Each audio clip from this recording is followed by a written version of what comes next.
Eh bien, bonjour à tous pour cette nouvelle séance privée. Et aujourd'hui, on va vous parler du dernier film de Albert Dupontel.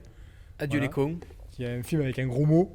Adieu les cons. Et bravo à Dupontel d'avoir sorti son film justement dans cette période qui est très compliquée pour les salles et les exploitants. Exactement, d'avoir eu les coronas jusqu'au bout. Donc, on regarde maintenant la bande-annonce d'Adieu les cons et on vous dit tout de suite après ce qu'on en a pensé. Il n'existe aucune trace de votre accouchement. Puis retrouver un enfant abandonné sous X depuis 30 ans, c'est très difficile. À ce point? Oui, ça c'est normal. Donner c'est donner, reprendre c'est voler. Je m'excuse, mais je trouve ça trop injuste. Quoi, on peut rien faire alors? Ça peut prendre du temps. Oui, c'est-à-dire j'ai un souci de santé. Si vous êtes pressé, on s'en sort plus. Excusez ma grossièreté. Adieu les cons. Pardon.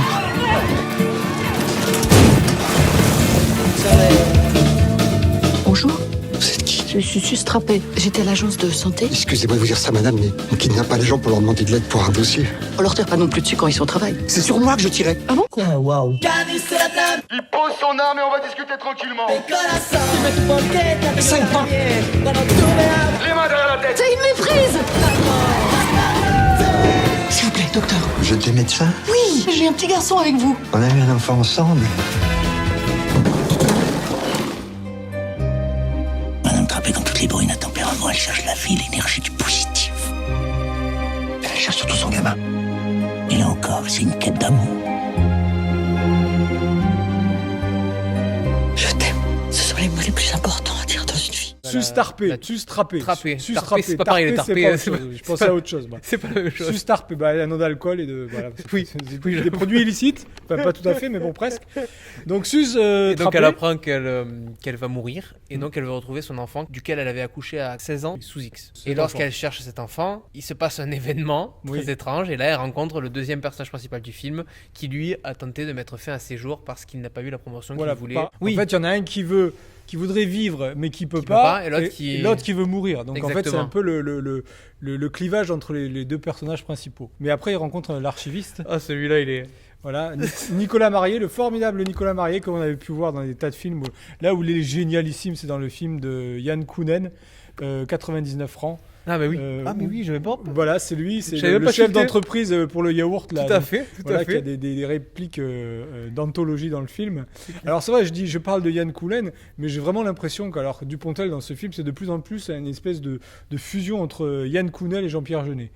Il y a une espèce de lyrisme à Jean-Pierre Jeunet dans le film, forcément dans les cadrages et tout ça, et Ouais. peut-être un peu dans la colorimétrie de la Et photographie. dans l'éclairage, tu te rends compte, Voilà. l'éclairage, Mais bon, c'est vrai. après, ça reste quand même du Dupontel dans la folie. Ah, ouf. Voilà.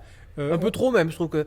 Parce qu'au bout d'un moment, il y a peut-être une surenchère qui est bonne ou pas bonne, je ne sais pas, je ne sais, Bah, je vous le dirai plus tard. Le film frise la limite avec la poésie et l'onirisme sur la vie, la mort, sur la thématique qui lui est chère, c'est-à-dire la naissance, parce qu'en fait, la thématique de la naissance, on la retrouve aussi beaucoup dans Bernie, où il veut connaître l'identité de son père. C'est vrai. Donc c'est un thème qui est assez récurrent dans le cinéma de Dupontel. Et puis il y a cette folie à la Monty Python et cette espèce d'énergie du montage, un peu à la Yann Kounen. Je parlais de Yann Kounen, mais c'est là qu'on le retrouve. C'est vrai, il y a un Donc truc, ouais. il y a tout ce mélange qui fait que vraiment on se retrouve avec un film qui est vraiment particulier et bizarre. Très Mais étrange. je dirais qu'il y a quelque chose en plus par rapport à ses anciens films, c'est que celui-ci est très sentimental. Et La l'élément- scène de l'ascenseur Voilà, avec, pareil. Virginie Efira, je pense que celle-là, Pareil, elle cette est- scène, elle m'a... elle est destructrice. Oui, elle m'a Voilà. elle m'a Si vous séché. résistez à la scène, c'est que vous êtes vraiment très Voilà. très fort. C'est un très bon film qui frise des fois le trop, mais en même temps, comme tu dis, il y a une certaine émotion qui en fait un film attachant. Les acteurs sont très bons, vraiment très très bons. J'ai beaucoup aimé. Virginie Fira est incroyable, vraiment incroyable, je l'adore. Et non, j'ai passé un très très bon moment. Peut-être, moi je dirais peut-être le seul défaut, c'est que le film est vraiment, je dirais, il est presque trop parfait. Alors est-ce que c'est un défaut ou pas? Mais si vous voulez, il y a des moments où quand on voit le film, on sent vachement le storyboard. Que c'est un film. Avec les plans très très bien travaillés, Oui. puis il se suit, c'est une fluidité. Alors que peut-être des fois on aimerait un peu voilà, que la caméra bouge, Bouge qu'il y ait un un peu. décadrage. Là, on est C'est vraiment vrai que c'est dans- très parfait. Hein. c'est parfait. Alors maintenant, est-ce que c'est un reproche? Est-ce qu'on n'est plus habitué à ce genre de choses? C'est pour ça que dans le Moi j'ai côté, apprécié ce côté. le côté justement. parfait storyboardé, ça me fait penser à Jeunet, parce que Jeunet était un Ouais. peu comme ça dans son Ouais, cinéma. ouais, ouais. Et, Et moi, ça m'a fait Dupontel penser- l'est aussi, hein, parce que quand on voit Enfermé dehors ou des choses comme ça, et le fait qu'il y ait cette folie à la Monty Python, voilà, d'ailleurs le film est dédié à Terry Jones qui est mort en janvier 2020, et il y a Terry Gilliam qui Ouais. apparaît pour faire une Qui scène un apparaît. peu à la 99 francs, justement, d'où le cinéma de Kounen. Dans l'ensemble, pour moi, ce film m'a touché, il m'a cueilli, vraiment, j'ai pleuré. Donc, je veux pas dire, c'est un des meilleurs films que j'ai vu cette année. Sincèrement, je m'attendais pas à ça. Je suis pas super fan de Dupontel dans l'ensemble, à part Bernie que j'avais adoré. Mais celui-là, j'avoue que là, il m'a eu complètement. J'ai vu un autre film que ce que je voulais voir. Voilà. Peut-être dire aussi que le film est bourré d'effets visuels. Les VFX sont de Cédric Fayolle, pour une certaine souplesse pour le jeu des acteurs. Plusieurs scènes auraient nécessité d'être tournées en studio sur fond vert. Oui, j'imagine la scène de voiture par exemple. Exactement, ou même je crois la scène de l'ascenseur, justement, ça, il y a beaucoup d'effets visuels apparemment. Moi, par contre, bon, j'ai adoré ce film. J'avoue que je me suis fait cueillir. Je m'attendais pas du tout à ça. Je m'attendais pas à ce que ce soit aussi humain, aussi sentimental. J'avoue que j'étais un peu blasé de me dire, bon, on va nous refaire une critique sur le monde d'aujourd'hui et tout ça. Je veux dire, il y a des tas de films qui sont sortis cette année, notamment Selfie. Donc, c'est pour ça que je me suis dit, j'ai pas envie de voir ça. Et finalement, en fait, c'est un film qui est très humain, qui suit des personnages qui sont meurtris parce qu'en fait, ils sont tous désespérés à leur façon, pour une raison différente. Et on s'y retrouve toujours un peu, je trouve, dans ces personnages. Exactement. Bon, on s'y retrouve complètement d'ailleurs. Moi, je me suis beaucoup retrouvé dans la scène justement de l'ascenseur. C'est des dépressifs.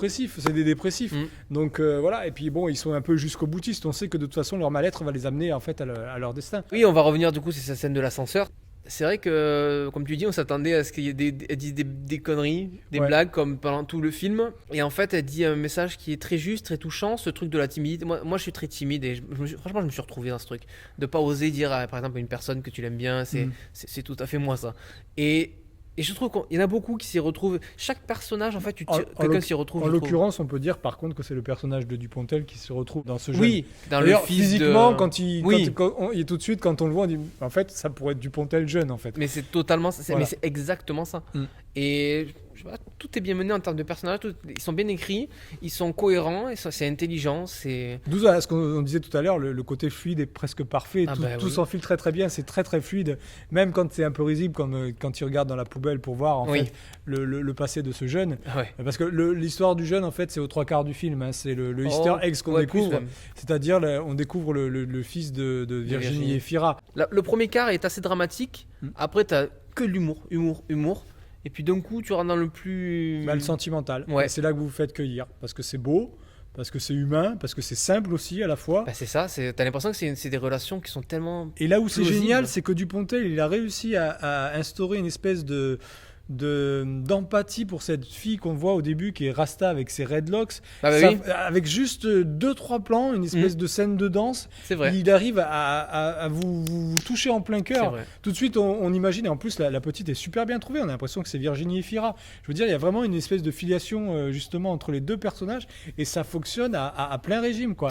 C'est en 2-3 plans. Vous mettez la musique de la Mano Negra dessus, Malavida, qui est pas forcément une musique touchante, mais après elle explique un background. Exactement, et puis elle va servir au montage à la fin de façon magistrale, quoi, parce qu'elle clôt le film. Ça finit mal, mais quelque part, je veux dire, les deux personnages ont accompli tous les deux leur chemin. Il y en a un qui peut pas aller plus loin, mais qui aimerait vivre, mais qui a quand même accompli ce qu'elle voulait faire, c'est-à-dire aider justement ce fils qu'elle a jamais connu, et elle en fera pour lui énormément, comme personne ne pourra le faire. Et tout ça, dans une scène magique, cette scène de l'ascenseur, cette émotion qu'elle procure, et là, j'avoue que Virginie Efira, elle est bluffante. Il y a aussi le montage et l'énergie de Dupontel qui joue, parce que la musique, tout. Il y a un petit plan sur lui à un moment donné où il a le sourire, il a la banane, et quelque part il renaît à la vie rien qu'avec un seul plan. Et tout ça, on le comprend en très peu de temps. Ça clôt vraiment le parcours des trois personnages. Donc c'est vrai que la fin fait penser un peu à la fin de Bernie. Mais elle est violente, je l'ai trouvée très violente et plus très belle en même temps. Plus humaine, voilà. Adieu les cons, pour moi c'est un film qui match à mort. Voilà. Moi j'ai pas vraiment envie de raconter plus sur ce film parce que c'est vraiment un ressenti personnel. Faut le voir, c'est un film qui se vit mais de l'intérieur, dans vos tripes là. Et puis par rapport à son vécu, chacun va le voir différemment aussi. Et en fait c'est un film qui se vit totalement. Et il est très rapide, très court. Hein. Il y a 1h27. C'est assez sec. Hein. C'est raide. Et puis si vous sortez de la salle et que vous dites c'est sympa, mais c'est normal, vous inquiétez pas, ça peut arriver. Moi ça me l'a fait. Et après avec le recul, tu digères. Et Virginie Efira, magnifique Virginie Efira. On a vite hâte de la voir dans le Paul Verhoeven qui devait sortir cette année à Cannes. Dans un autre style, dans un autre registre, mais voilà, on a vite, elle est en train vraiment d'exposer, je pense, là tous les films qu'elle a fait dernièrement. Elle choisit bien ses films. Et puis elle a une palette différente à chaque fois qui fait que Voilà, on découvre une actrice bien loin de la présentatrice de la Nouvelle Star. C'est clair. Sur M6. C'est clair. Et on est bien content. Voilà, et ben je vous dis au revoir. On et se n'hésitez voit pas à liker, vous abonner et tout ça. Vous pouvez aussi aller voir la chaîne de mon ami. Vas-y, parle-nous de ta chaîne. C'est gênant. Voilà, vas-y, je t'en prie, c'est le moment. Moi j'ai une chaîne. Parce que toi, tu as fait aussi des émissions de cinéma, donc c'est peut-être intéressant pour les gens C'est plus pour le grand public, d'une certaine façon. Je fais des sois pas modeste. Des secrets de tournage, c'est-à-dire que je parle surtout des grands films, mais de la façon dont c'est tourné, des anecdotes que j'invente pas, hein, vous en doutez, que je trouve un peu à droite à gauche, que je remets en boîte et que je mets en vidéo. J'ai fait des vidéos sur le cadrage, l'appareil photo, comment tu l'utilises en termes manuels, sur l'éclairage, parce que j'ai un bac pro photographique, c'est mes études et qu'il faut bien que ça serve à quelque chose un jour. Et donc j'en ai fait des vidéos. Là, t'en fais trop. Là, c'est bon, ça va.